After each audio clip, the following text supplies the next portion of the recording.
사랑하는 성도 여러분, 여러분 두려움을 많이 느끼십니까? 겁도 많고 그러세요? 우리는 늘 우리의 삶을 통해서 두려움을 가지고 두려움을 느끼며 살아갑니다. 겁이 없다 해도 분명히 그 안에 있을 것입니다. 불확실한 미래, 또 불안한 관계, 또 뜻밖의 사고, 그리고 때로는 우리에게 스마트폰의 알림이 뭔가 푸시로 오는 것처럼 그렇게 우리가 전혀 예측할 수 없는 곳에 불뚝불뚝 놀라고 두려운 일들이 생기죠. 크든 작든 두려움이라는 그것은 우리의 현실 중에 있는 것입니다. 그런데 여러분이 이렇게 외적으로 느끼는 두려움보다 더 깊은 우리의 영혼을 잠식하는 그런 그림자가 있습니다. 그것은 우리 죄책감에서 오는 두려움일 것입니다. 우리가 저지른 죄, 그 그림자를 말하는 것입니다. 그러니까 내가 이런 죄를 저질렀는데 용서받을 수 있을 것인가? 인간 간의 관계에서도 말이죠. 그리고 또 그것이 더 나아가 하나님이 나 같은 죄인, 정말 도저히 돌이킬 수 없는 이런 죄들을 저지른 이 죄인을 정말 용서하실까 하는 그런 두려움에 빠져 있을 것입니다. 이 질문은 담대한 우리가 무릎 꿇게 하고 좌절하게 하고 또 하나님과 멀어지게 합니다. 오늘 32장의 야곱의 모습이 그랬습니다. 그는 바로 이 두려움에 사로잡혀 있었던 사람이었습니다. 그는 형 에서를 속여서 장자의 축복을 가로챘었죠. 그리고 20년 만에 돌아가서 형 에서를 만나야 할 상황입니다. 선물로 양과 소, 그 재물들을 선물로 기분이라도 맞추려고 그렇게 형 에서에게 보내기도 하고 여러 가지 방법을 써보려고 했습니다만 돌아오는 답은 형 에서가 400인이라는 자신의 병사를 데리고 마중 나온다는 참으로 섬뜩한 그런 내용이었습니다. 야곱이 겉으로는 에서를 무서워했던 것이 맞습니다. 그러나 자신이 20년 전에 저질렀던 속이는 죄, 그리고 형을 기만하고 가로채서 복을 가로챘던 그 죄의 결과를 마땅히 심판받지 못했던 데 있어서 오늘 이 자리가 심판의 자리가 되는 것 아닌가 하는 두려움에 사로잡혀 있었던 것입니다. 창세기 32장 7절에서는 이에 대해서 야곱이 심히 두렵고 답답해 했다고 그렇게 이야기를 합니다.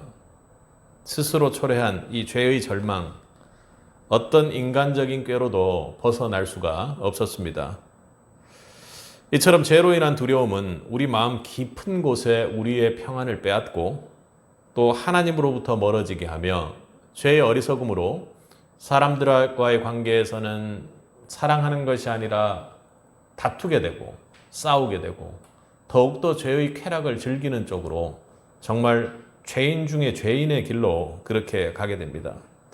오늘 우리는 야곱의 야복 강가에서 이야기를 통해서 하나님께서 우리에게 묻는 질문에 답할 수 있기를 바랍니다. 참으로 놀라운 것은 오늘 본문 우리가 함께 읽었던 28절에서 30절에서 보는 것처럼 속이는 자 야곱을 이제는 하나님이 다스리는 자 혹은 하나님의 백성에 해당하는 이스라엘이라고 칭함받게 되었다라는 것입니다. 어떻게 교활한 야곱이 하나님이 다스리는 자인 그 축복의 이스라엘이 되었을까요? 오늘 32장에 하나님 야곱에게 어떤 은혜를 주셨습니까?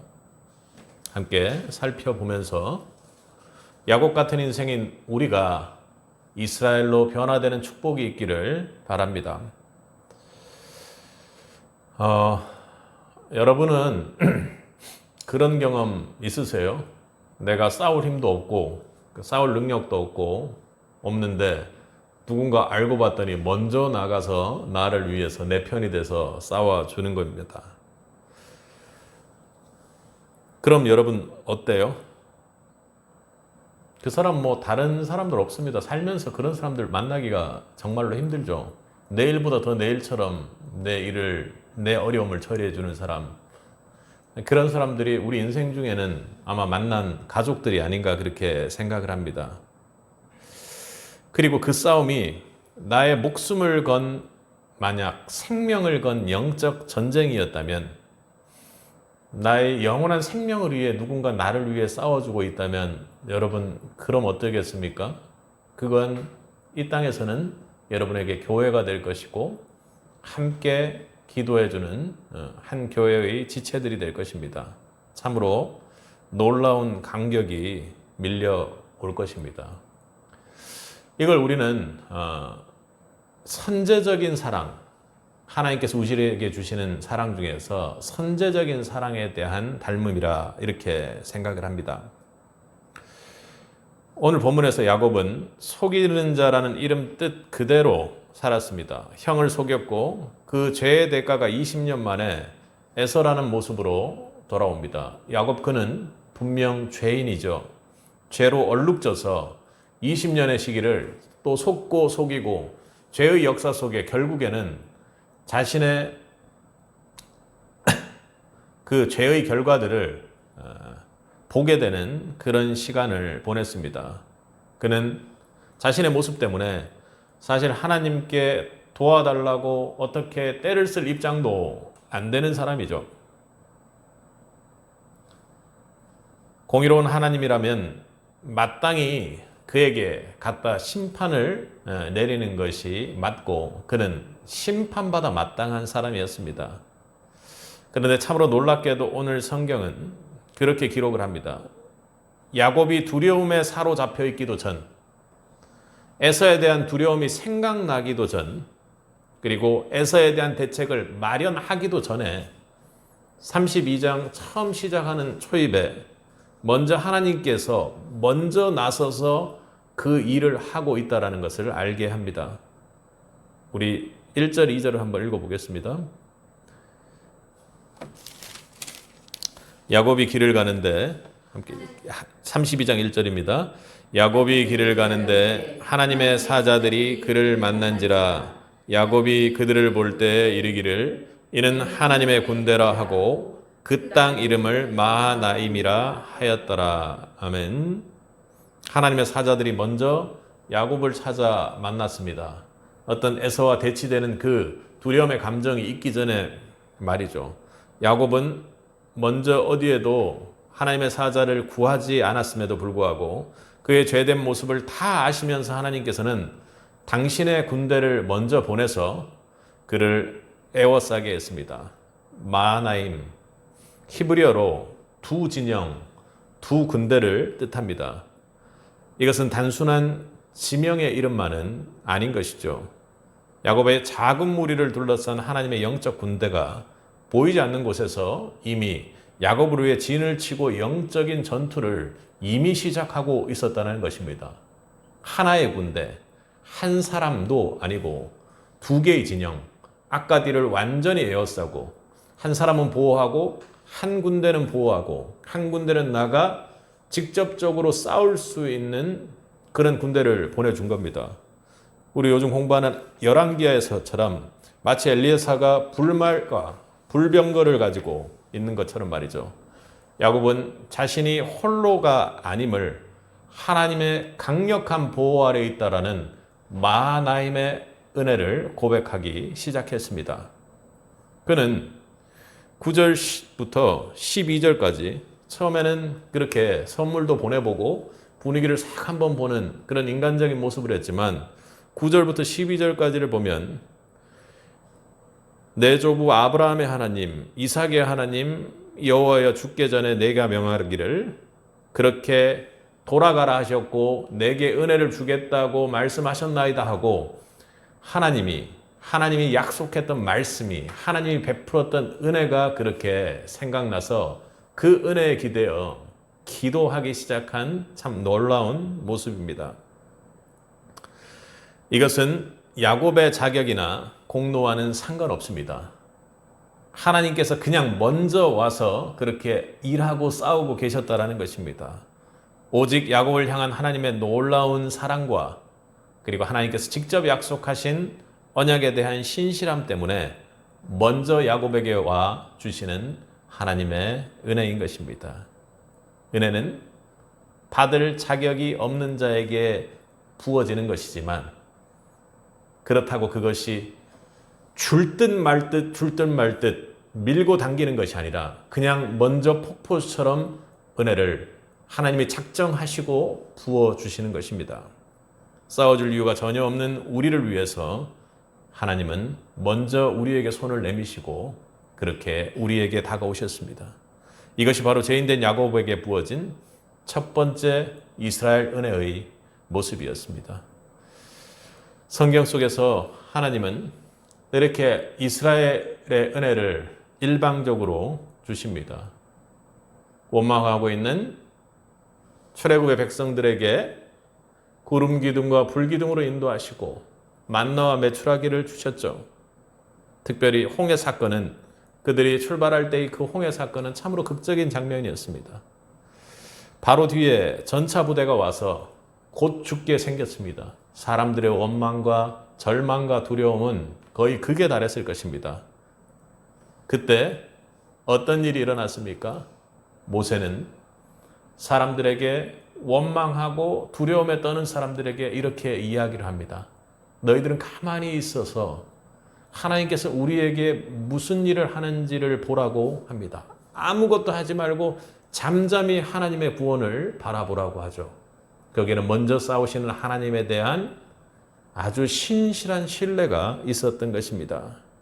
바다를 가르시는 당신의 능력으로 구원을 먼저 계획하셨고 하나님은 그저 단순히 명령하고 끝내는 것이 아니라 실제 몸소 그 자리에 뛰어드셔서 홍해 한가운데서 하나님의 기적의 구원의 역사를 베푸셨던 것입니다. 그분 우리보다 먼저 홍해에 가서 기다리고 하나님의 일을 하시는 선제적으로 부어주는 은혜의 역사를 가지신 우리 하나님입니다. 예수님도 우리가 죄와 절망의 홍해에 빠져 있을 때 그 두려움 속에 빠져 엎드려 절망하고 있을 때 우리보다 먼저 우리에게 오셔서 우리를 위해 친히 싸우시고 십자가를 지셨습니다. 예수 그리스도 그분이 우리를 위해 먼저 싸운 그 선제적 사랑의 은혜를 받은 자들이 우리 아닙니까? 사랑하는 성도 여러분, 하나님께서는 먼저 자격 없는 우리를 위해 싸워주시는 분입니다. 할렐루야. 아무런 자격도 없는 여러분일지라도 하나님께 사랑으로 만져주시고 그리고 여러분들을 위해 직접 몸소 나가 싸우는 하나님이 여러분 곁에 있다는 것을 잊지 마시기 바랍니다. 이것이야말로 우리에게 야곱 같은 인생인 우리에게 부어지는 가장 놀라운 이스라엘의 은혜입니다. 우리에게 구원과 보호가 필요한 바로 그 순간 우리가 아직 하나님을 찾기도 전에 이미 곁에 와서 일하고 계신 하나님을 믿을 수 있기를 바랍니다. 하나님께서는 이미 우리를 위해 하나님의 군대 곧 마하나임의 은혜를 주셨습니다. 우리가 아직 죄인 되었을 때 그리스도께서 우리를 위하여 죽으심으로 하나님께서 우리에 대한 자기의 사랑을 확증하셨느니라. 아멘. 이 확정된 사랑이 오늘 여러분에게 임하기를 주님의 이름으로 축원합니다. 우리는 도저히 돌이킬 수 없는 죄인이었습니다. 죄인 중에 개수였습니다. 그러나 하나님은 우리를 결코 버리지 않으셨습니다. 버리지 않으신 것이 아니라 먼저 죄된 이 육신의 몸을 입고 이 땅에 오셔서 죄와 사망의 권세 앞에 당당히 싸워 승리해 주셨습니다. 이 확증된 사랑 안에 우리는 모든 죄에 대한 두려움, 사망 권세에 대한 두려움을 내려놓고 우리를 위해 먼저 싸우시는 그 주님의 은혜를 톨랍도록 누리는 새빛이 되기를 축복합니다.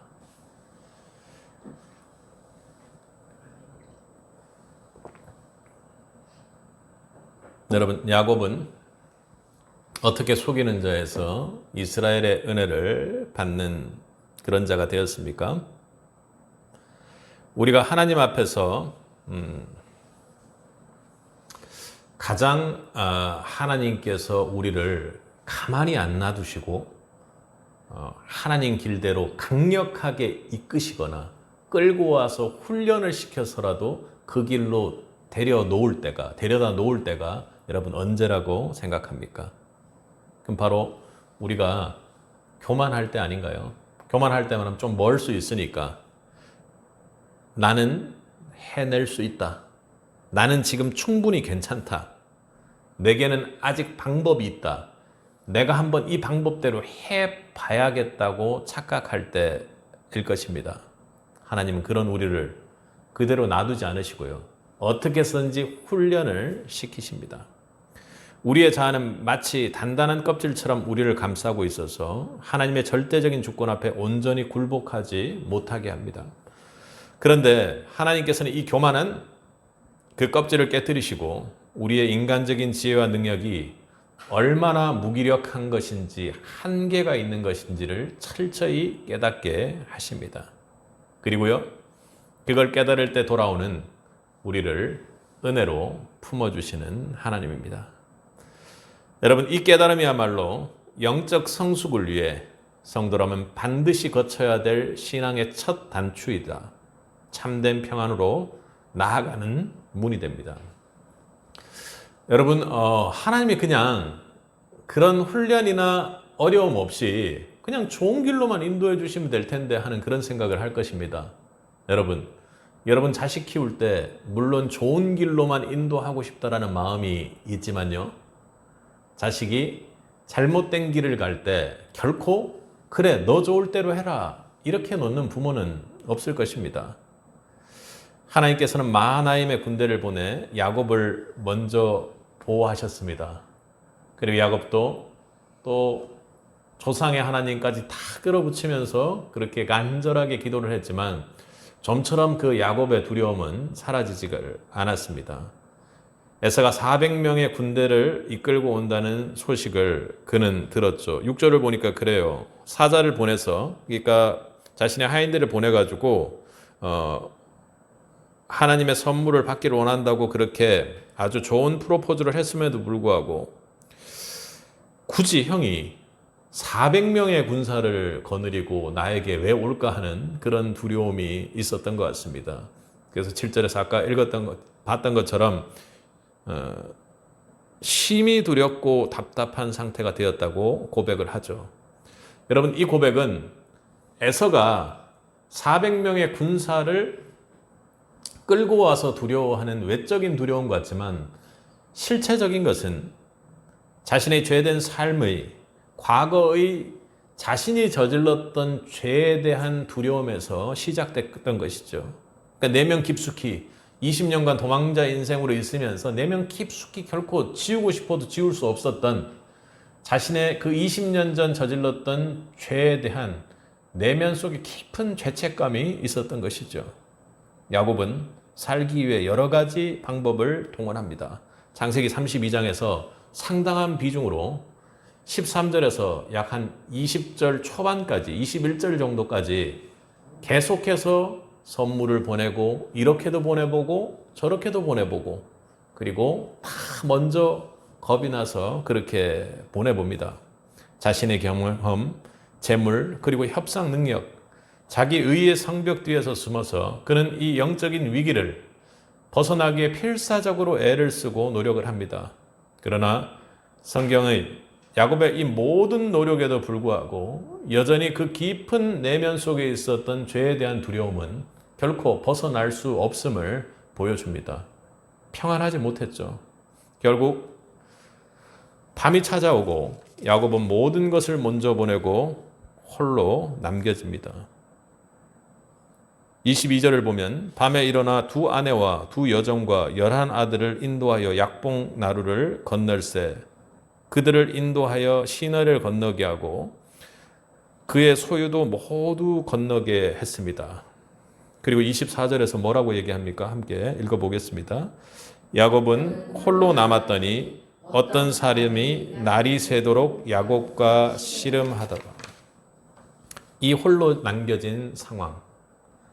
모든 것, 자신의 꾀나 모든 방법들을 다 사용해보고 홀로 남겨진 상황입니다. 물리적인 고독을 넘어서 영적으로 무력해지는 상황이죠. 내가 이것저것 안 해본 것이 없는 것 다 해본 것입니다. 바로 이 지점에서 여러분, 모든 것이 수포로 돌아가고 더 이상 내가 기댈 곳이 없다라는 것을 철저히 깨닫는 이 순간, 여러분, 그것이 교만했던 야곱의 영혼을 향해 하나님께서 허락하신 가장 큰 은혜의 순간인 것입니다. 우리는 지난주 번영이라는 말씀을 봤습니다. 번영 속에서 우리는 기쁘고 내가 가지고 있는 소유들이 많아진 것 때문에 육신적인 기쁨이 분명히 있었을 것입니다. 하지만 그것은 결코 야곱의 내면에 남아있던 죄에 대한 두려움, 그리고 에서와의 관계에서의 두려움을 결코 벗어나게 해주지 못했습니다. 그리고 그것을 해결하기 위해서 자신이 모든 깨와 모든 방법들, 자신이 소유했던 그 모든 것들을 내어놓는 현실적인 희생과 방법들을 감수했을지라도 결코 그 문제는 해결되지 않았습니다. 자신이 이렇게 홀로 남겨진 그 순간, 야곱이 내 힘으로는 도저히 되지 않는다라는 것을 깨닫는 그 순간, 그것이 바로 야곱이 받았던 두 번째 이스라엘의 은혜였던 것입니다. 저도 여러분도 나의 힘으로는 도무지 해결할 수 없다, 그런 일들이 분명히 있었을 것입니다. 저는 저의 아이가 누구보다도 사랑하는 육신의 아이, 그리고 내 소유로 여기고 하나님께 주신 번영의 상징이었던 아이가 아팠을 때, 이것이 내 힘으로 도저히 해결할 수 없는 일이 있다는 것을 하나님은 깨닫게 하셨습니다. 그것이 바로 하나님께서 저를 깨닫게 하는 은혜의 자리가 되었던 것입니다. 여러분도 그런 자리들이 분명히 있었겠죠. 야곱은 이 영적으로 육적으로 완전히 파산한 몸을 온몸으로 홀로 단독으로 인정하는 그 순간, 이것이 교만했던 우리에게 주시는 하나님의 놀라운 큰 은혜의 자리임을 꼭 기억하시기 바랍니다. 이 깨달음이 없이는 나는 강한 자다, 나는 해낼 수 있는 자다, 나는 긍정적으로 무언가를 해내겠다는 근거 없는 그런 자신감 속에서 우리는 살다가 지쳐 결국엔 하나님을 대면할 수 없는 자리에 서 있었던 사람이 되었을지도 모릅니다. 그러나 우리는 하나님께 주시는 이 약복강 나루터의 홀로 서 있는 단독의 은혜를 통해 우리가 영원히 내 스스로는 나를 구원할 수 없는 연약한 자라는 것을 깨닫는 은혜를 받게 되었던 것입니다. 사도 바울도 자신의 한계를 깨닫는 은혜를 받았던 것입니다.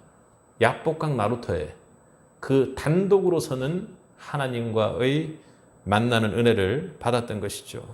바울은 지성과 배경, 그리고 또 복음에 대한 열정까지 생각해 봤을 때 그는 율법적으로 흠 없는 자라고 빌립보서에서 자기 자신을 그렇게 이야기를 합니다.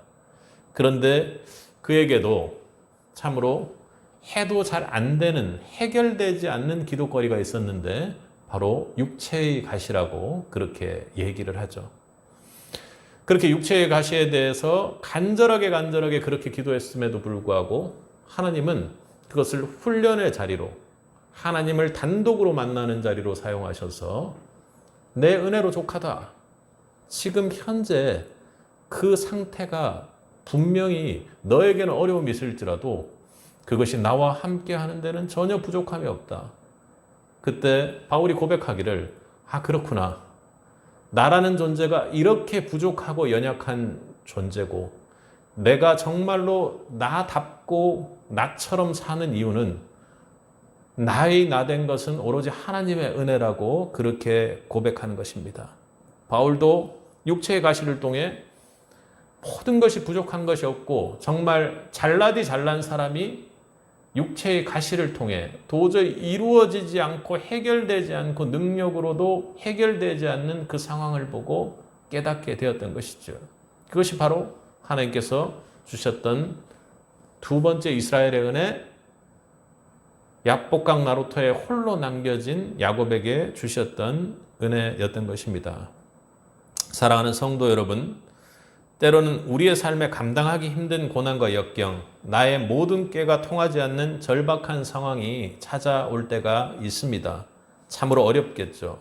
우리의 건강 문제로, 재물 문제로, 우리의 관계 문제로, 또 사역에서도 그리고 자녀와의 관계에서도 직장 내에서도 어려운 그 지점이 있습니다.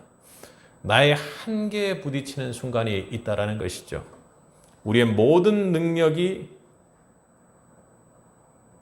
전혀 작동하지 않는 그 순간 무력해지고 나는 아무것도 할 수 없습니다.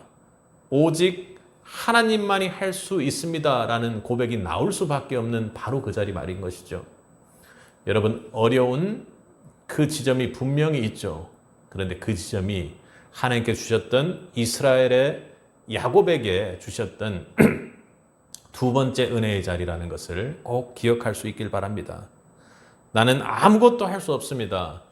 나는 영적으로 완전히 무너진 자입니다. 나는 철저히 죄인입니다 하고 그렇게 나의 죄된 실체의 모습을 보는 그 자리, 정말 은혜가 아니면 결코 받을 수 없는 자리입니다. 저는 이것이야말로 하나님께서 부르실 때 사용하는 가장 큰 은혜라고 생각합니다.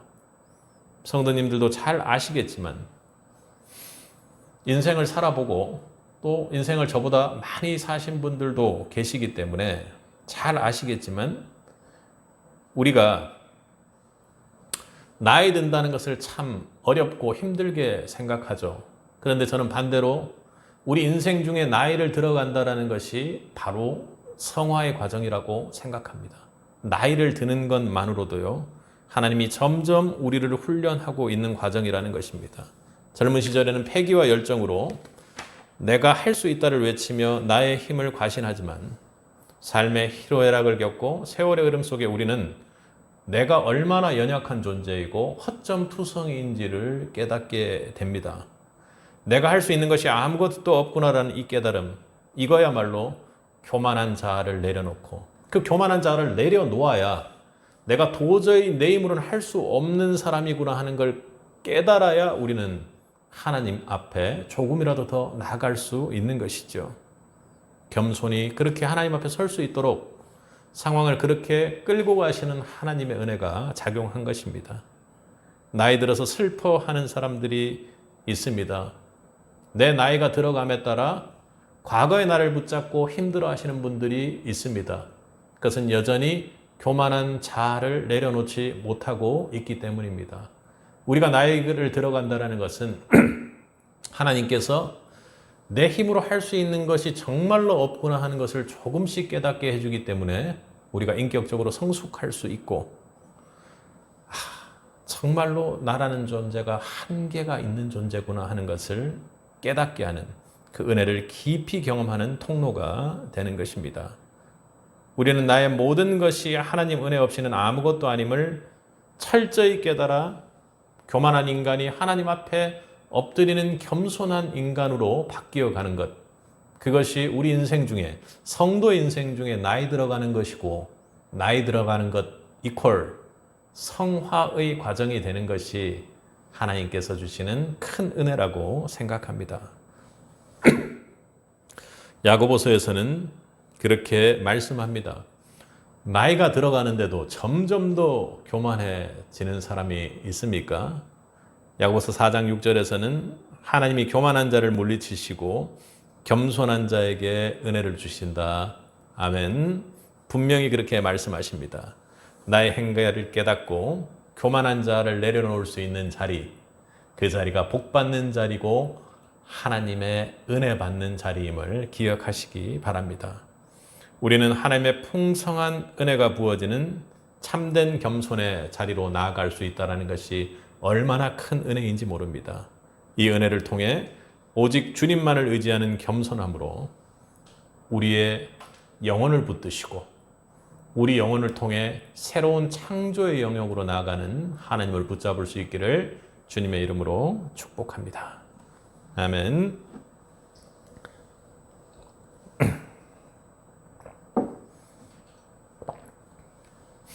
여러분 살면서 정말로 진짜 안 바뀌는 게 뭐가 있는지 혹시 생각해 본 적 있으세요?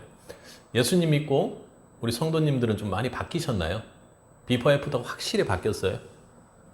저는 분명히 바뀌었습니다. 그래서 저의 모든 것이 다 바뀌었을 거라고 생각할 때도 있었고 지금도 여전히 그 생각에는 큰 변화는 없는데요. 정말 제가 이번 그 32장을 묵상하면서 한 가지 생각이 든 게 제 걸음걸이는 제 인생 중에 결코 바뀌지 않았다라는 생각이 듭니다. 참 놀라운 것은요. 그 걸음걸이가 제 아들에게도 그대로 전수돼서 약간 이제 다른 사람들 말에 의하면 여러 가지 특징들이 있겠죠. 걷는데 약간 그 뒤꿈치를 들면서 종종 걸음처럼 막 이렇게 호들갑스럽게 걷진 않겠지만 걸을 때 발을 약간 들면서 걷는 하여튼 그런 느낌이 있다고 하는데 저는 제가 그렇게 걷는지를 잘 모르잖아요. 제가 잘 보기가 힘들죠. 제가 뭐 걸음걸이를 촬영해서 뭐 확인해보고 그런 적이 없었는데 저희 아들이 걷는 모습을 봤더니 아, 저게 사람들이 말하던 그 걸음걸이인가 보다. 그러니까 정말 걸음걸이는 안 바뀌는 것 같아요. 그게 대를 이어져서 물려들기까지 할 정도니까 쉽지 않은 것 같습니다. 여러분, 우리 내면을 보면 이렇게 정말로 바뀌지 않는 게 있습니다. 여러분 각자 약한 부분들이 있을 텐데요. 우리가 저지르는 죄의 패턴이나 죄의 습관 또한 이렇게 고질적으로 바뀌지 않는 모습을 봅니다. 야곱이 아까 봤던 것처럼 홀로 남겨졌죠. 성경은 참으로 쓸쓸하게 그 홀로 남겨진 것에 대해서 홀로 24절에 홀로 이렇게 이야기를 합니다. 그 절박한 밤을 참으로 놀랍게도 정말 하나님이 쓰신 이 성경은 정말 예측 불허의 드라마인 것 같습니다. 홀로 그렇게 남겨져 있는데요. 참으로 놀랍고 특별한 일이 일어납니다. 24절부터 25절 읽겠습니다. 야곱은 홀로 남았더니 어떤 사람이 날이 새도록 야곱과 씨름하다가 자기가 야곱을 이기지 못함을 보고 그가 야곱의 허벅지 관절을 치매 야곱의 허벅지 관절이 그 사람과 씨름할 때 어긋났더라. 여러분 이 씨름이 그저 단순한 씨름은 아니었을 것입니다. 결과적으로 보면 이 야곱의 인생을 송두리째 바꾼 영적인 전투요 참으로 놀라운 씨름이었던 것입니다. 하나님은 야곱의 죄된 방식 그리고 잔꾀와 자신의 의지만 가지고 힘을 세웠던 옛 야곱을 그 씨름을 통해서 철저히 부서뜨리는 일을 만드십니다. 오늘 본문에 보는 것처럼 허벅지 관절을 쳤다고 합니다. 환도뼈라고 그렇게 이야기하죠. 허벅지 관절을 쳐서 위골시킵니다. 그러니까 뼈가 빠져버리게 만든 것이죠. 더 이상 자신의 힘과 깨로 지탱하고 이 땅에서 서 있을 수 없도록 만드셨다라는 것입니다. 그러자 그가 어떻게 됐습니까? 절룩거리며 걸음걸이 자체가 완전히 바뀌어버렸습니다. 도저히 안 되게 하는 것.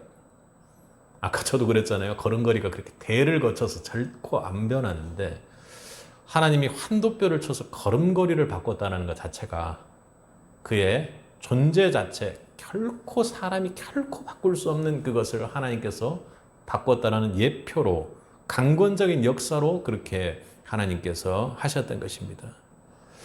여러분 또 그 속에서도요.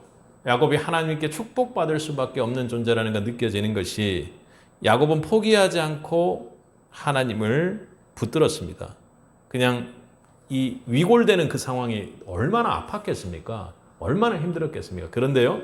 28절을 한 목소리로 읽어보겠습니다. 그가 이르되 너 이름을 다시는 야곱이라 부를 것이 아니요 이스라엘이라 부를 것이니 이는 내가 하나님 및 사람들과 겨루어 이겼음이니라. 아멘. 이름을 바꾸어 주셨습니다. 여러분 이름은 성경에서 단순한 표기가 아니라 그 사람의 정체성을 나타내는 내용이죠. 속이는 자 야곱은 죽고 하나님과 씨름하여 이긴 자, 하나님의 다스림을 받는 자, 하나님의 통치를 받는 자 이스라엘로 재탄생했던 것입니다. 그러니 씨름 전과 씨름 후의 상황이 어떻게 바뀌었습니까? 야곱이 이스라엘로 바뀌었습니다. 속이는 자가요, 하나님의 통치를 받는 자가 되었습니다. 정상적으로 자기의 환도뼈 균형 있게 자신의 힘으로 이 땅을 지탱하고 서 있던 야곱이요, 이제는 완전히 걸음걸이가 바뀐 이스라엘의 모습이 되었던 것입니다. 우리 30절을 계속 읽겠습니다. 야곱이 이 놀라운 경험을, 그냥 이 30절을 읽으면 야곱의 표정이 그냥 느껴지거든요. 한번 읽어보겠습니다. 그러므로 야곱이 그곳 이름을 브니엘이라 하였으니 그가 이르기를 내가 하나님과 대면하여 보았으나 내 생명이 보존되었다 함이더라. 아멘. 이곳이 브니엘, 하나님의 얼굴입니다. 하나님과 대면한 장소인 것이죠. 죄인인 인간이 거룩하신 하나님과 직접 대면했습니다. 있을 수 없는 일이, 특별히 구약에서는 있을 수 없는 일이 일어났던 것이죠. 그런데도 죽지 않고 새로운 존재로 변화된 놀라운 은혜를 야곱이 경험했던 것입니다. 하나님 앞에 나가는 자는 무조건 죽어서 옆으로 떨어질 수밖에 없는 그런 상황이 됩니다. 그런데 하나님을 직접 대면했음에도 불구하고 하나님을 대면할 수 있는 존재로 변화시키는 은혜를 받았던 것이죠. 이것은 하나님 앞에 꼿꼿하게 내 힘으로 서서 끌려나갈 수밖에 없는 죄인된 우리 존재가 하나님의 백성으로, 하나님과 하나됨으로, 하나님과 함께 할 수 있는 그런 존재로 태어났다는 놀라운 구약의 역사적인 사건입니다. 속이는 본성의 야곱이 단 하룻밤 씨름으로 단번에 먼저 오신 하나님에 의해 새롭게 빚어진 것이죠. 이것이 바로 창조주 하나님께로 나온 그 야곱이 받을 수 있는 은혜의 시간이었던 것입니다. 자신을 새롭게 새로운 창조의 영역으로 이끌어 주셨던 것이죠. 하나님이시기에 우리를 근본부터 바꿀 수 있는 것입니다. 야곱은 속이는 자였습니다. 그런데 성경에는 의로운 자라고 하는 사람도 하나님은 하나님의 창조의 영역으로 이끌어서 새로운 사람으로 새롭게 빚어 주십니다. 욥 그 사람은 하나님이 인정하신 온전하고 정직한 자였습니다.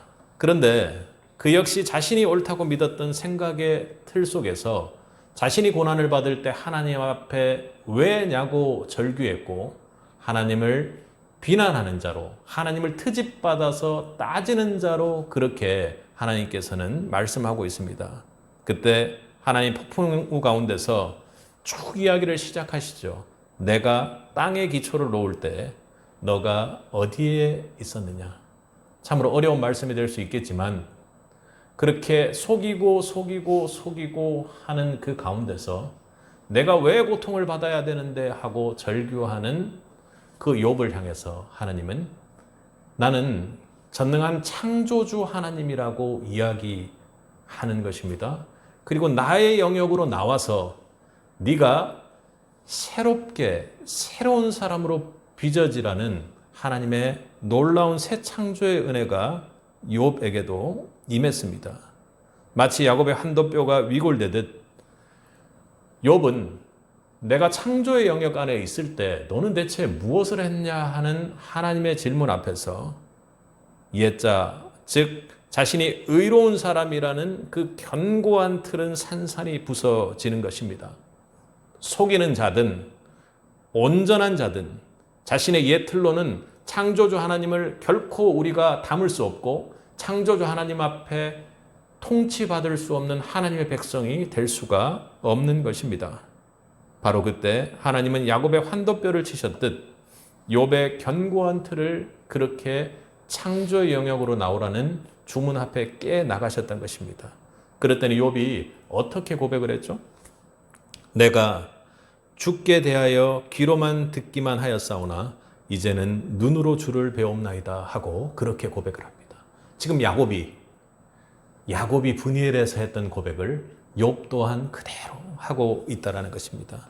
귀로만 듣던 하나님, 내가 그냥 알고만 있던 하나님을 눈으로 대면하고 하나님 앞으로 나아가 하나님을 만질 수 있는 자, 하나님 앞에 완벽하게 통치받는 자, 하나님이 통치하시면, 하나님 말씀하시면 있는 것을 그대로 받아서 움직일 수 있는 자가 여러분이 되기를 주님의 이름으로 축복합니다.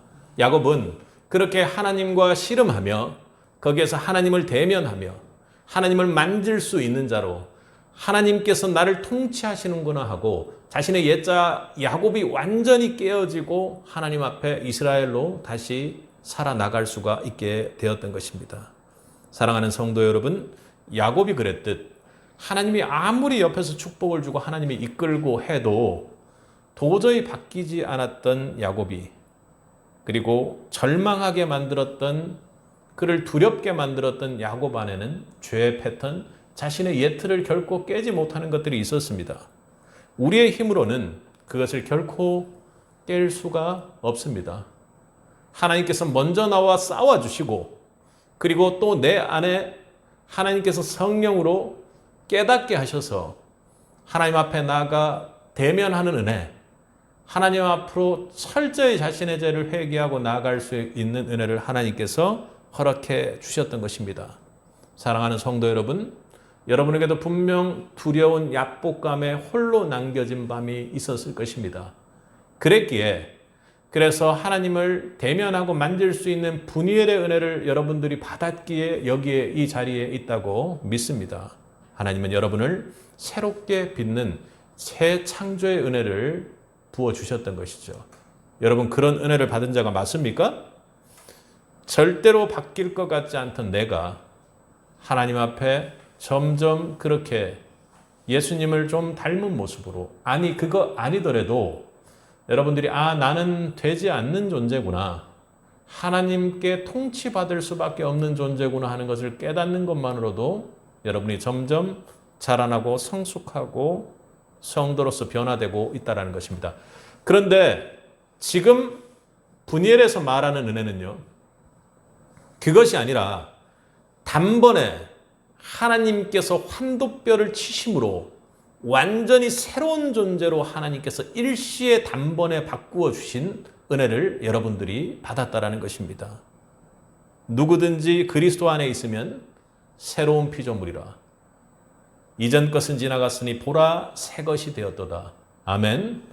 여러분을 향해 고백하는 바울이 했던 이 고백은 자신이 야곱이 브니엘에서 이제 하나님을 대면할 수 있겠다고 한 것과 진배 없는 똑같은 고백인 것이죠.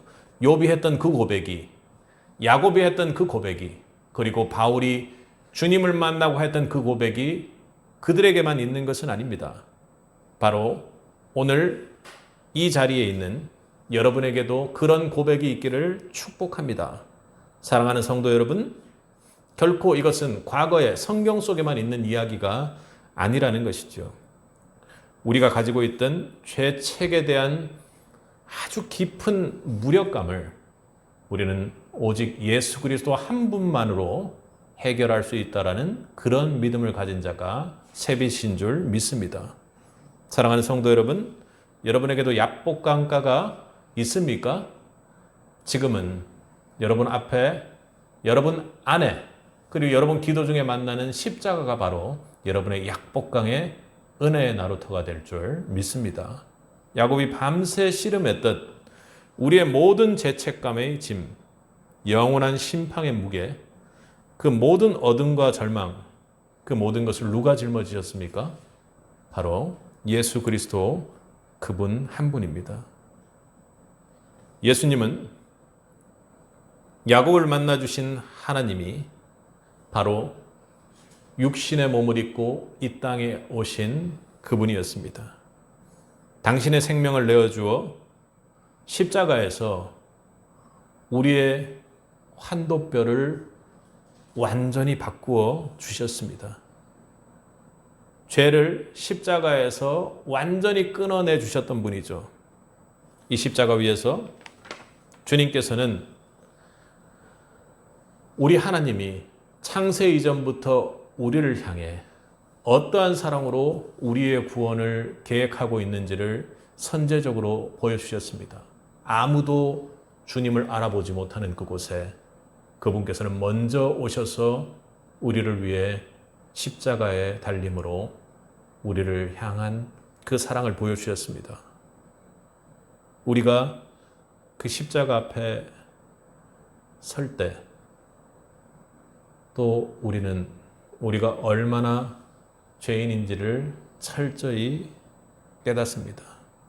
그러나 그 십자가 속에서 우리는 모든 것을 끝내고 고통 속에서 저물어가는 홀로 절망하는 두려워하는 존재가 아니라 내가 세상을 이겼다라고 그렇게 고백하는 그 주님 앞에 담대히 나아갈 수 있는 성도들로 성장해 나가고 있는 것입니다.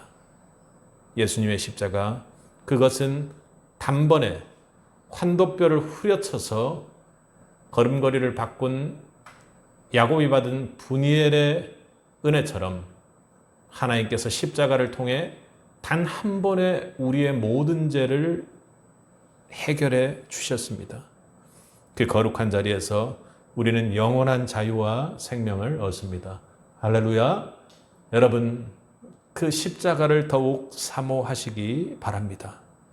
오늘 이 예배의 자리, 여러분 결단하시기를 내가 십자가 앞에 서겠다고 고백할 수 있길 바랍니다. 야곱처럼 뻣뻣하게 서건 아니면 조금 하나님 앞에 겸손한 마음으로 서건 철저히 그 십자가 앞에 무릎 꿇고 항복하는 은혜가 있길 바랍니다. 그리할 때 오늘 야곱에게 부어졌던 이스라엘의 은혜가 바로 예수 그리스도의 십자가를 통해서 여러분에게 충만히 부어질 줄 믿습니다. 죄책감의 두려움을 뚫고 새로운 창조물로 하나님의 새 창조가 여러분 안에 매일매일 일어날 수 있기를 바랍니다.